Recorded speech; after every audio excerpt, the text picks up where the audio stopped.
Hola, siguiendo con esta serie de análisis de circuitos de corriente directa, ahora vamos a estar viendo el teorema de Norton.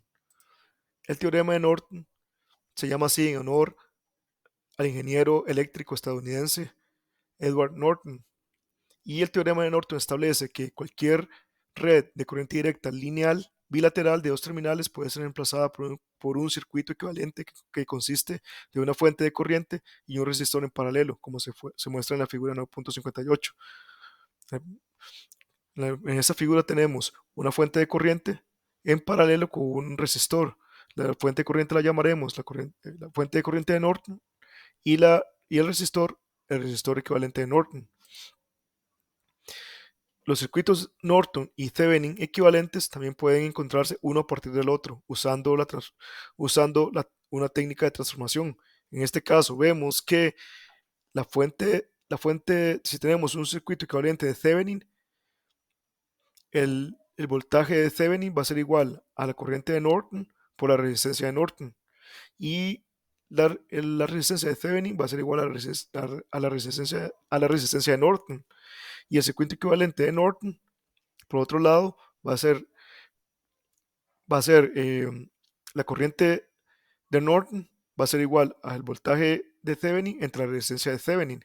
Y la resistencia de Norton va a ser igual a la resistencia de Thevenin.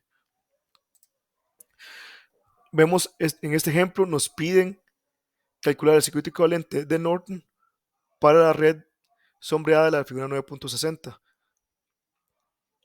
Entonces, en el paso 1 y 2 se muestra en la figura 9.61, en el cual quitamos nuestra resistencia de carga RL y el circuito que nos queda es el circuito al que tenemos que calcularle el circuito equivalente de Thevenin.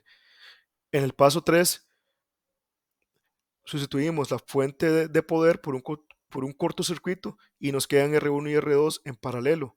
Entonces, para calcular R1 y R2 en paralelo, multiplicamos R1 por R2 entre R1 más R2. Entonces, eso es igual a 3 por 6 entre 3 más 6 ohmios. Es igual a 18 ohmios entre 9, eso es igual a 2 ohmios.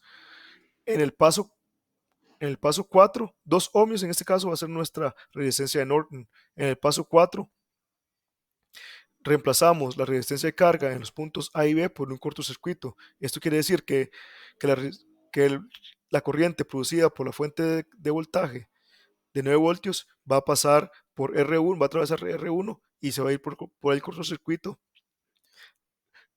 en los puntos A y B. Y ninguna corriente va a pasar por la resistencia 2. Entonces, la corriente de Norton va a ser igual al voltaje de la fuente de poder entre la resistencia R1. En este caso, 9 voltios entre 3 ohmios, eso es igual a 3 amperios. No tiene caso que averigüemos el voltaje de R2 porque no hay voltaje de R2 porque no pasa ninguna corriente a través de R2. Entonces, toda la caída de voltaje de la fuente de poder va a estar representada en R1. Entonces, vemos en la figura 9.64 que tenemos la, la fuente, la fuente de corriente de Norton, que es igual a 3 amperios, y la resistencia de Norton, que es igual a 2 amperios. En este caso, podemos transformar del circuito equivalente de Norton al circuito equivalente de Thevenin. Calculamos el voltaje de Thevenin multiplicando la corriente de Norton por la resistencia de Norton. En este caso, 3 amperios por 2 ohmios es igual a 6 voltios. Y la resistencia de Thevenin va a ser igual a la resistencia de Norton, que es igual a 2 ohmios. Espero que este video les haya sido de utilidad. Muchas gracias.